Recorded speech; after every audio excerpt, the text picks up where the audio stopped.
So makulimlim ang panahon, dala tayong tubig. Magtatabas tayo dito sa ating farm. Kasi kadalasan yung pinapakita ko sa inyo dun lang sa harap. Kasi dun pa lang yung malinis. So nag-a-adjust tayo dito. So ito, andun yung ating farm.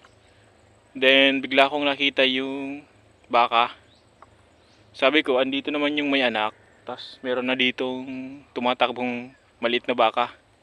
So nanganak na pala yung isang baka namin. Kung natatandaan nyo yung nakaraan, sabi ko kung sino yung may gusto. Kasi binibenta namin. Maraming tumingin pero sobrang mura yung presyo nila, kaya hindi ko binigay. Ngayon nanganak na yung buntis. Samahan nyo ako. Ito yung tinatabasan natin.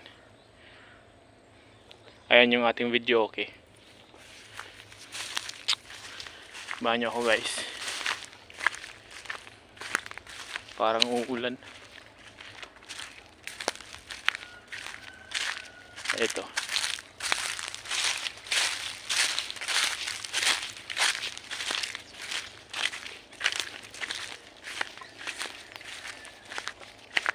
Ayan siya. Ayan siya. Nanganak. Ngayon lang. So, lapitan natin. Tingin ko babae.